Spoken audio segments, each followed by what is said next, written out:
ভালোবাসো সেই কথাগুলো কে জানো হবে যে শেষ কথা নিয়তি তাকে দিলে যে সারা চলে গেলে শুধু নীরবতা আমাকে 3 মাসের বেতন তুলতে চলে যায় সেই বোঝে ইচ্ছে দেখি যন্ত্রণা আমাকে 3 মাসের চলে যায় সেই বোঝে ইচ্ছে দেখি যন্ত্রণা আমাকে এই মাসে আমরা বেতন পাইছি আমাকে বিনা বোনাস বেতনের আমাকে প্রাপ্য দেন আমাকে সন্তান আমাকে এই বিনা মাঝে কি করতেছে আমি চিৎকার করে কাঁদিতে চাই করিতে পারি।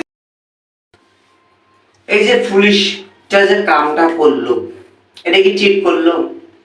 সাধারণ জনগণ আপনারা বলেন, কাজটা কি ঠিক করছে? এ তো ভিক্ষা খুঁজতে যায়নি, আর নিজের প্রাপ্য সারা মাস। আপনারা হয়তো জানেন কি জানি না, আমি গার্মেন্টসে চাকরি করি, বিশেষ করে আমি গার্মেন্টসে চাকরি করি যে আমি জানি একজন গার্মেন্টস শ্রমিক কতটা যে কষ্ট করে সেটা সেই গার্মেন্টস শ্রমিকই জানে। অনেকেই গার্মেন্টসে কাজ করলে কয় যে কি কাজ করে, তুচ্ছ করে, খারাপ কাজ করে, হ্যান করে, ত্যান করে।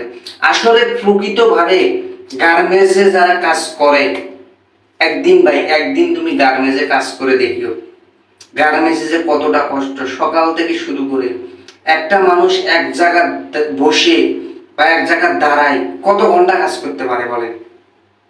1 ঘন্টা, 2 ঘন্টা, 3 ঘন্টা। আপনি সাধারণভাবে বাসায় 1 ঘন্টা বসে থাকবেন এক জায়গায়, দেখবেন আপনাকে কিরকম বিরক্ত ফিল হয়, কিরকম কষ্ট হয়। আর সেই জায়গার গার্মেন্টস শ্রমিকেরা বসে থাকে বা দাঁড়ায় থাকে, কাজ করে, প্রত্যেকটা ঘন্টা প্রোডাকশন ঘন্টায় দিতে, না হলে গালাগালি, চিল্লাপাল্লা, টেবিলে ডেকে নিয়ে যেতে হবে। সেই প্রাপ্য টাকা এই মেয়েগুলা এই গার্মেন্টসে নিতে গেছে। দেখেন কত অমানসিক ভাবে, কত পশুর মতো অত্যাচার করতেছে। কেন ভাই, আমাদের বাংলাদেশে কি গরিব মানুষের এতই মূল্যহীন? না মানতাম যদি এরা টাকা হয়তো ভিক্ষা খুঁজতে যাইতো বা জোর করে চাঁদাবাজি করতে যাইতো, মারামারি করতে যাইতো। বাংলাদেশে এমন হাজার হাজার মানুষ আছে চাঁদাবাজি করে, কিন্তু পুলিশ তাদের কিছু বলে না, তাদেরকে মানে ফাহারা দেয়, চাঁদা দেওয়ার জন্য ফাহারা দেয়। অথচ এই মানুষগুলা, এই মেয়েগুলা 3-3টা মাস কষ্ট করছে কিন্তু বেতন দেয় না। একটা ফ্যামিলিতে, বিশেষ করে আমরা যারা গার্মেন্টসে চাকরি করি, পেটের দায়িত্ব করি ভাই। কেউ কি বড় নকি আছে, কারো কি জমিদারি আছে? এমন এমন মেয়ে আছে, তার একটা মেয়ের চাকরি করে, একটা ফ্যামিলিতে একটা মেয়ে চাকরি করে 5-6 জন তাকে চালাইতে হয়। গার্মেন্টসে এমনও মেয়ে আছে, গার্মেন্টস ভাই মেয়েরা কি এমনি আসে, শখে আসে, না পাইতে আসে। হয়তো ফ্যামিলিতে পুরুষ মানুষ নাই, কাজ করার কেউ নাই, এই জন্য মেয়েরা আসে গার্মেন্টস করতে, যে আমি কিছু টাকা উপার্জন করব, উপার্জন করে আমার ফ্যামিলি চালাবো। তো 3 মাস যদি একটা মেয়ে বেতন না পায়, তার মন মানসিকতা কেমন হয়? আন্দোলন তো এমনি থেকে করবো। আমার কথা হলো, মালিকের টাকা দিচ্ছে না ঠিক আছে, কিন্তু এই পুলিশের তো কি করছে, পাহারা দিতে। তাদের তো একটা বোঝা উচিত ছিল যে এরা গরিব মানুষ, কষ্ট করে খায়, এদের টাকার প্রবলেম, এদের 3 মাস ধরে স্যালারি দিতেছে না। তাদের তো একটা বোঝা উচিত ছিল যে এই মানুষগুলোর আমি এভাবে অত্যাচার কিভাবে করি।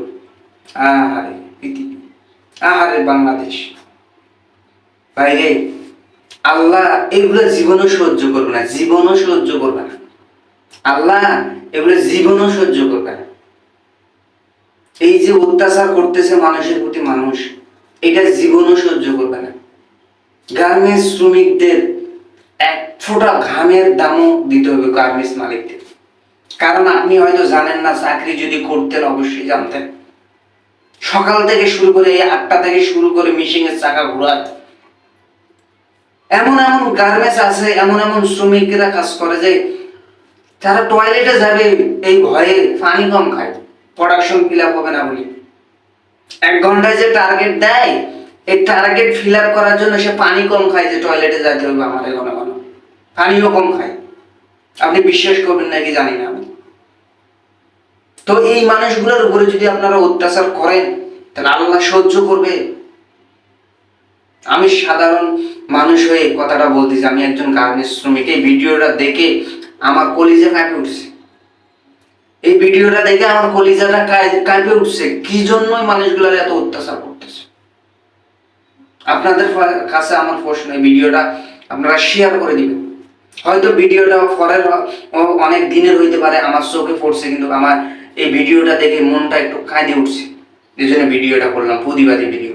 যদি সবার ভালো লাগে ভিডিওটা শেয়ার করে দিবেন। বাইরে গার্মেন্টস শ্রমিকদের নিয়ে অবহেলা করিয়েন না। এই গার্মেন্টস শ্রমিক বিদেশে কাপড় রপ্তানি করে, এই মানুষগুলো যদি শ্রম না দিত, এই মানুষগুলো যদি কাজ না করতো, বাংলাদেশে বিদেশ থেকে মানে টাকা ইনকাম কিভাবে করতো? বিদেশে যদি প্রোডাক্ট না যায়, ডলার রেট দিন দিন কমে যাবে। গার্মেন্টস শ্রমিকেরা যদি মানে এক মাস হরতাল ডাকে যে আমরা গার্মেন্টস শ্রমিকেরা কাজ করবো না, বাংলাদেশে এক মাসের ভিতরে ডলার রেট কত হবে সেটা ধারণার বাইরে। এই মানুষগুলো ডলার ইনকাম করে, রেমিটেন্স যোদ্ধা এরা, এক প্রবাসী, এক গার্মেন্টস শ্রমিক, রেমিটেন্স যোদ্ধা এগুলো। তো এই যোদ্ধাগুলোর যদি আপনারা ধ্বংস করে দেন, দুর্বল বানায় রাখেন, তাহলে কিভাবে বাংলাদেশ উন্নতি হবে? সবার কাছে আকুতি মিনতি করতেছি আমি, এই মানুষগুলোর কষ্ট দিয়েন না, এই মানুষগুলোর অন্তত কষ্ট দিয়েন না, কারণ এরা কষ্ট করতে করতে করতে করতে মৃত্যুর মুখে চলে গেছে। তারপর ওই মানুষগুলোর প্রাপ্য বেতন দিচ্ছেন না, প্রাপ্য সম্মান দিচ্ছেন না, প্রাপ্য কাজের সুযোগ সুবিধা করে দিচ্ছেন না। কত জ্বালাবেন এই মানুষগুলোর, কত জ্বালাবেন? সবাইকে ভাই অনুরোধ করবো ভিডিওটা শেয়ার করে দিবেন যদি ভালো লাগে। সবাইকে ধন্যবাদ, ভালো থাকবেন, সুস্থ থাকবেন। রমজান মাস, কথা একটু কম বলতে হবে, তো সবাই ভালো থাকবেন, সবাই 5 ওয়াক্ত নামাজ পড়বেন এবং রমজান মাসে প্রত্যেকটা রোজা রাখার চেষ্টা করবেন। সবাইকে ধন্যবাদ, অগ্রিম ঈদের শুভেচ্ছা। সবাইকে ধন্যবাদ। আসসালামু আলাইকুম।